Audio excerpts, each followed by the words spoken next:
educativo y cultural, contiene elementos de lenguaje, salud, sexo y violencia que pueden ser escuchados por niños, niñas y adolescentes sin supervisión de sus madres, padres, representantes o responsables. RCR presenta Dosis Alternativa, una producción nacional independiente de Marilia García, certificado número 30.260, para dar cumplimiento a la obligación impuesta por el artículo 14 de la Ley de Responsabilidad Social. A partir de este momento, están entrando en un paréntesis donde las palabras posibilidad, opciones y decisión toman significado. RCR presenta Dosis Alternativa con Marilia García y Jackson Vargas.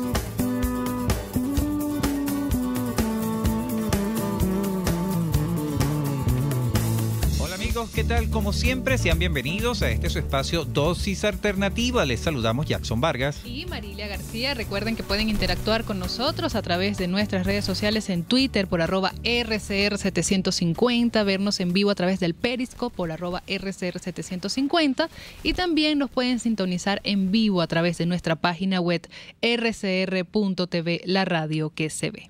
Amigos, ¿han sentido con regularidad hormigueo o entumecimiento por algún tiempo en sus manos o muñecas o un dolor punzante que se dispara desde la muñeca hasta el brazo? Marilia, ¿tú lo has sentido? No, pero sí he escuchado de personas que lo han sentido, hasta se le duermen las manos. Bueno, a mí en particular yo creo haberlo sentido las características que describe esta... Sobre todo cuando te despiertas, ¿no? En la mañana y tienes que hacer movimiento de manos. A mí me sale más que todo, o lo he precisado más que todo cuando estoy haciendo ejercicio, trabajo en la computadora, ese tipo de reacciones. Bueno, estamos hablando, amigos, del síndrome del túnel carpiano. Bien, para hablar sobre este tema, de conocer de qué se trata, esta enfermedad de las manos, esta anomalía que podemos presentar en nuestras manos, tenemos en la línea telefónica a Verónica Liendo, médico internista, reumatólogo. Bienvenida, doctora. Buenos días, muy amable esta invitación para hablar de este tema tan frecuente en la mayoría de las mujeres y los hombres. Así es, y que tiene un nombre muy redundante, ¿no? Síndrome del túnel carpiano. ¿Por qué se debe ese nombre? ¿De qué se trata este problema, verdad? ¿Y a qué se debe este nombre? Bueno, comencemos a conocer lo que es el túnel del carpo. El túnel del carpo es un espacio estrecho que se encuentra a nivel de la muñeca y está conformado por los huesos, que son varios huesos que conforman allí el carpo, la muñeca, y una serie de estructuras blandas que van desde el antebrazo hasta la mano. Una serie de tendones, de vainas tendinosas que envuelven esos tendones, vasos, arterias, venas, y un elemento muy importante para la definición del síndrome del túnel del carpo, que es el nervio mediano. Como les dije, este es un paso estrecho y a veces ese paso, este túnel, se vuelve más pequeño y el nervio mediano se ve comprometido por esa situación, sobre todo cuando se hacen movimientos de extensión o flexión de la mano y se dejan fijos esos movimientos. Claro. Porque ese espacio se vuelve aún más pequeño. Pero ese espacio se vuelve más pequeño por cuestiones de la morfología, que puede estar afectada por cuestiones genéticas de la persona, o es producto del trabajo constante que le demos a las manos. Entonces, ahí tenemos el otro elemento, que es que muchas veces hay patologías que afectan esas estructuras que están dentro de ese túnel.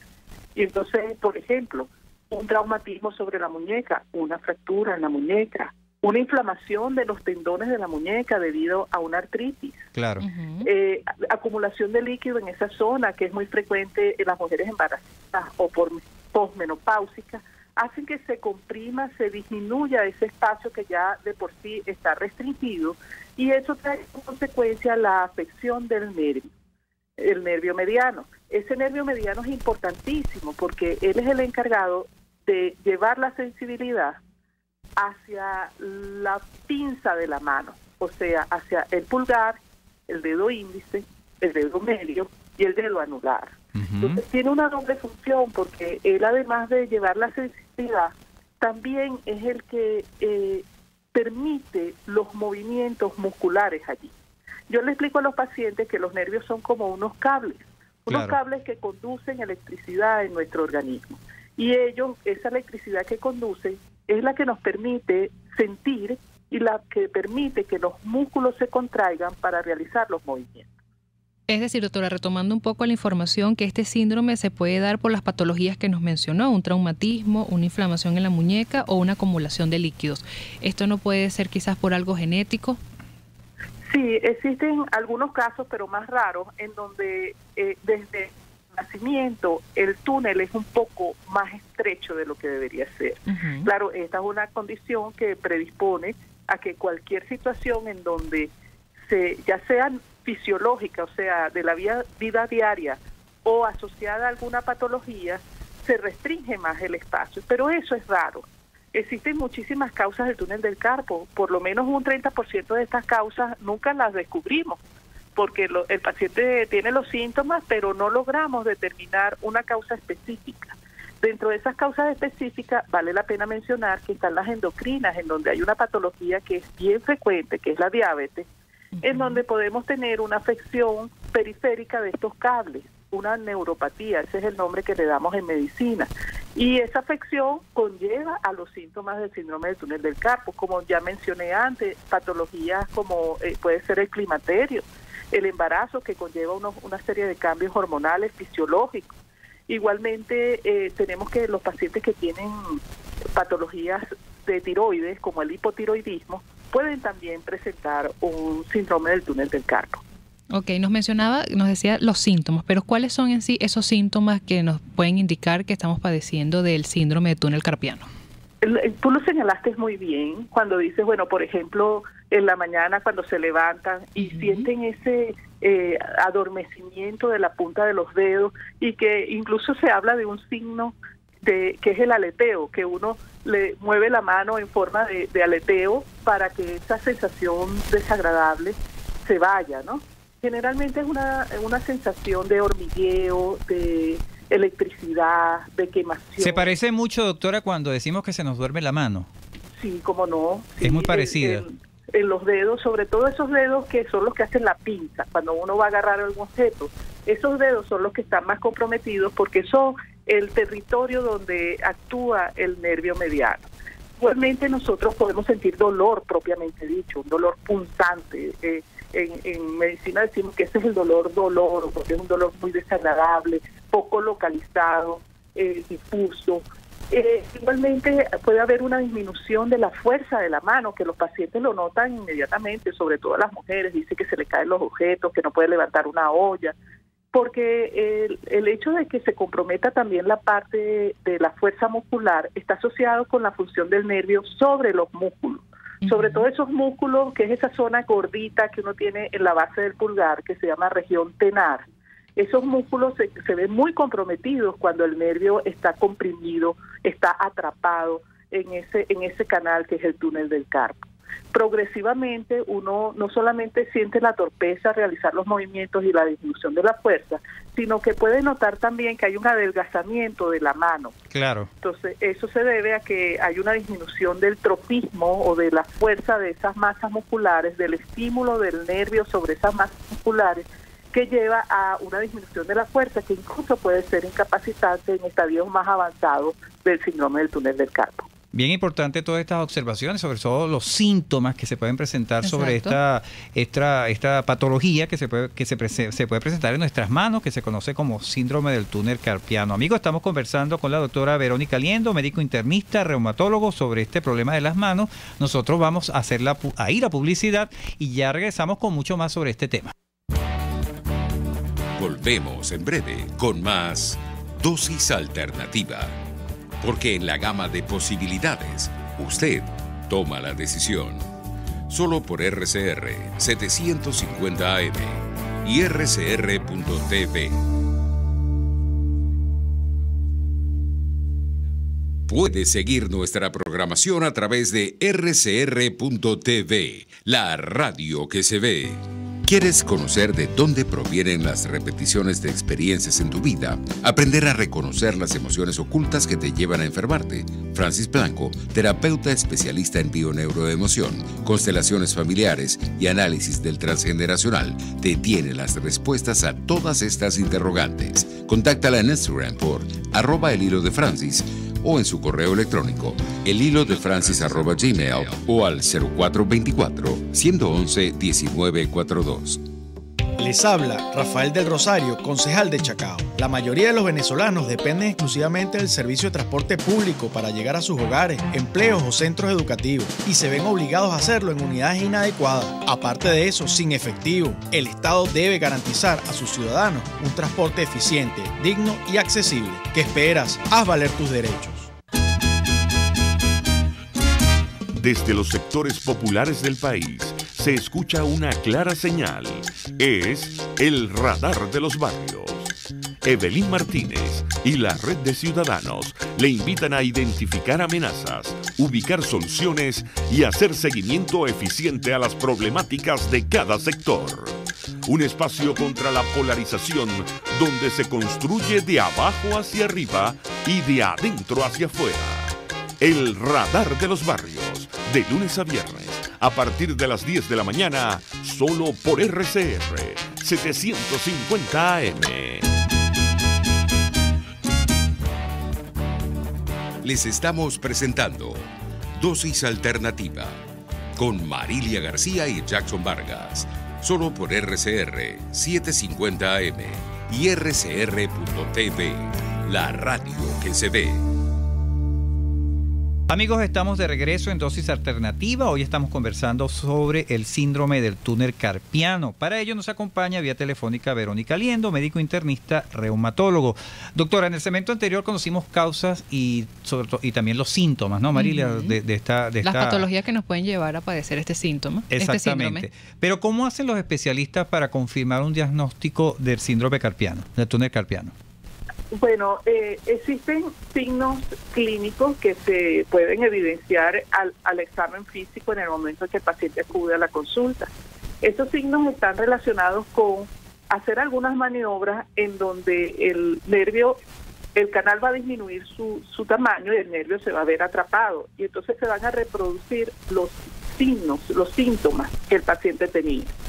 Igualmente, la percusión sobre el nervio, o sea, un pequeño estímulo con el martillito de percusión de la consulta, uno puede reproducir la sensación de calambre a nivel de los dedos, sobre todo estos dedos de la pinza. Igualmente, al examen físico uno puede evidenciar que hay una disminución de la masa muscular, esta masa muscular en la base del pulgar que se denomina región tenar. Uno puede evidenciar que hay disminución de la fuerza con ciertos ejercicios que le manda a hacer el paciente contra resistencia y entonces se puede evidenciar que la pinza está disminuida. Eso básicamente al examen físico, que ya nos da una orientación franca de que se trata de un síndrome del túnel del carpio. Por otra parte, se puede realizar estudios electromiográficos en donde con un aparato especial que se llama electromiografía, el estudio, uno puede, con estímulos sobre el nervio mediano, puede identificar la velocidad de conducción. Y entonces cuando el nervio está afectado, pues la velocidad está disminuida y eso se pone en evidencia desde el punto de vista objetivo, una medida con números. Claro.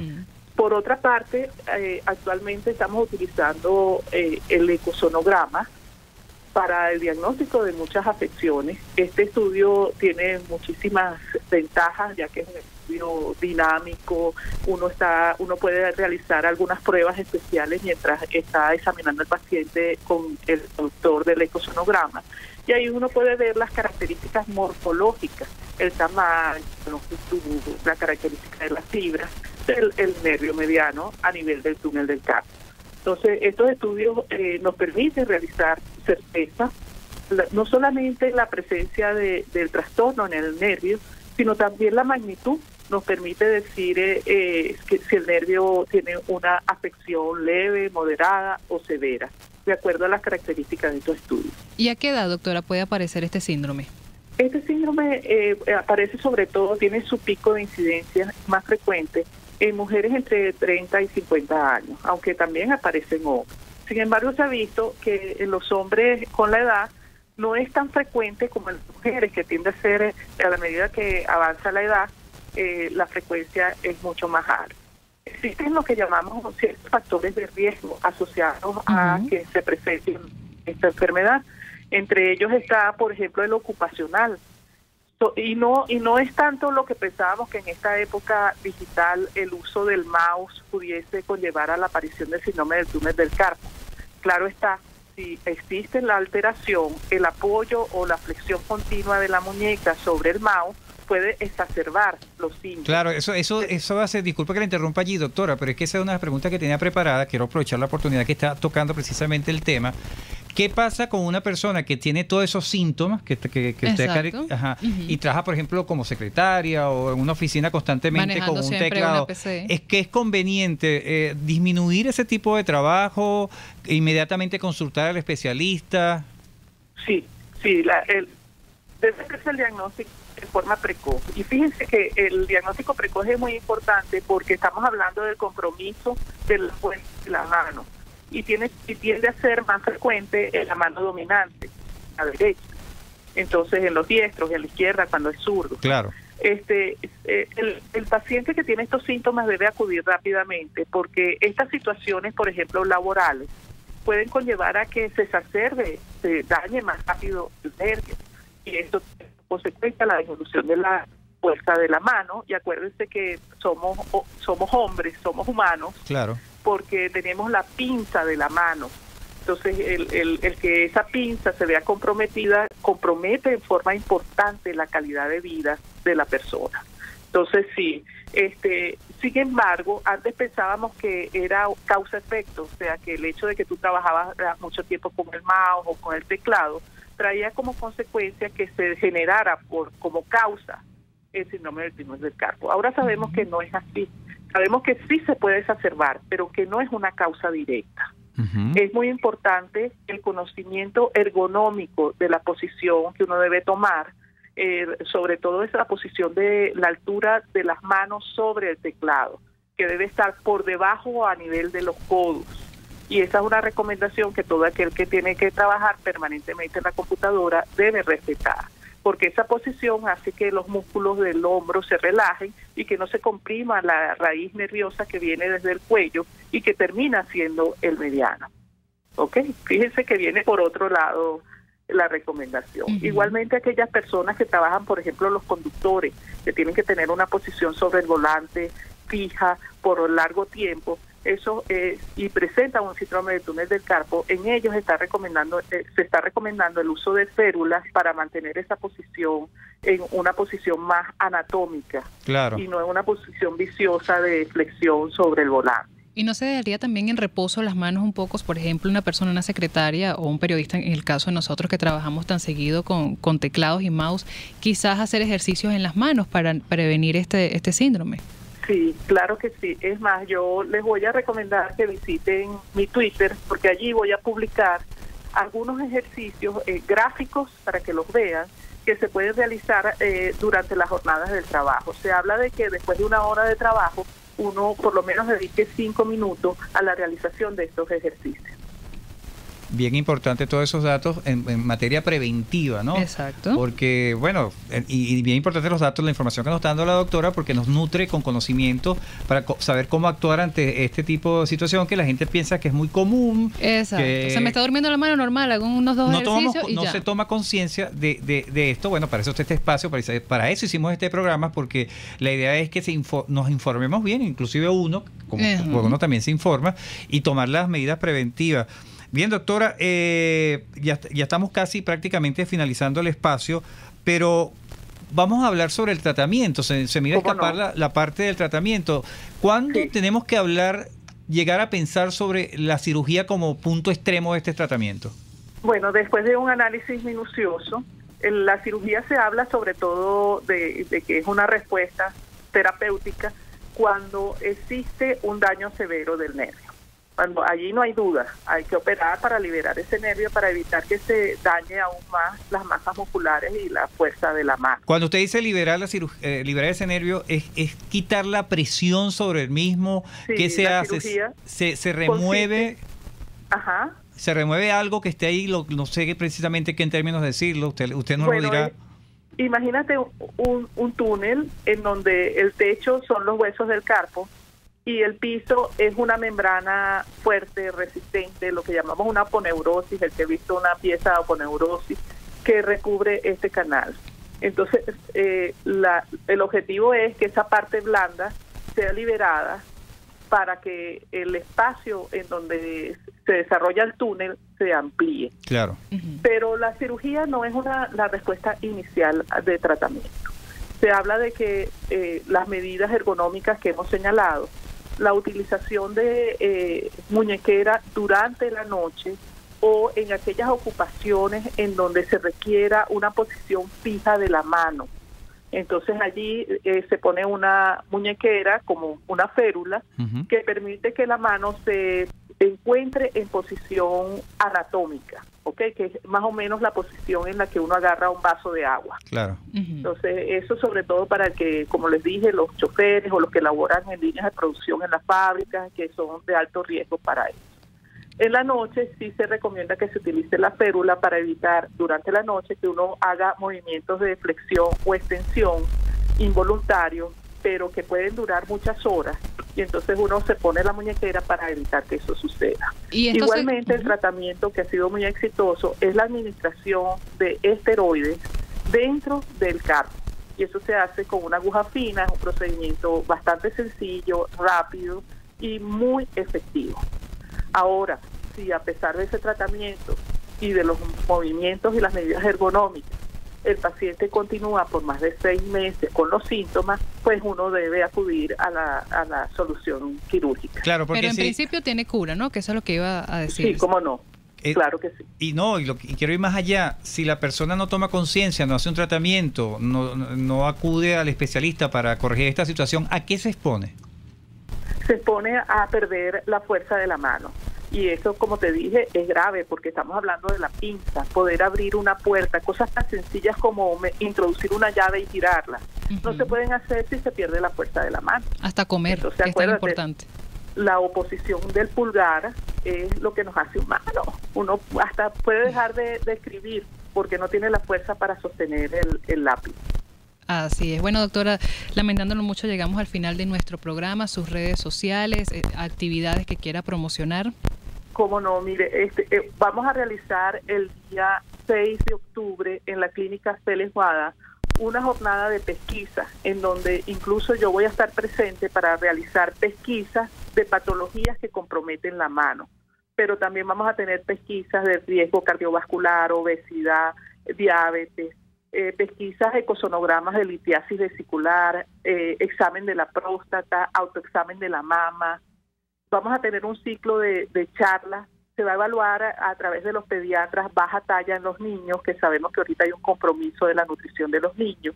Y va a haber múltiples actividades gratuitas que se van a llevar a cabo, como les dije, el 6 de octubre en la Clínica Félix Guada. En las redes pueden encontrar la dirección, entre 8 y 12 de la mañana, entrada libre. Y bueno, los esperamos allí porque recuerden, un diagnóstico precoz y un tratamiento temprano es la mejor respuesta que podemos dar a las patologías que tenemos. ¿En cuáles redes, doctora? Que se produzca un daño. ¿En cuáles redes sociales podemos conseguir la información? Clínica Félix Guada, Clínica Félix Guada en internet, en www.clinicafelixguada.com, en Instagram, Clínica Félix Guada, y por mis redes, @liendoreuma. ¿Y su Twitter? Liendo. @Liendo, exacto. Bueno, agradecidas con la doctora Verónica Liendo, médico internista reumatólogo, por hoy habernos dado tanta información con respecto a el síndrome del túnel carpiano, cómo debemos cuidar nuestras manos, que es tan importante. Así es, estuvimos trabajando para ustedes en la dirección general de la estación, Jaime Nestares. En la gerencia de producción, Wilixa Arcaya. En los controles, César Arteaga. Recuerden que pueden seguir interactuando con nosotros a través de nuestras redes sociales en Twitter por @RCR750 y sintonizarnos en vivo a través de nuestra página web rcr.tv, la radio que se ve. Les invitamos a que continúen ahora con el Radar de los Barrios. Hasta aquí, esta emisión de Dosis Alternativa. Nosotros le proporcionamos el abanico de posibilidades. Ustedes toman la decisión. Solo por RCR 750 AM y RCR.tv, la radio que se ve.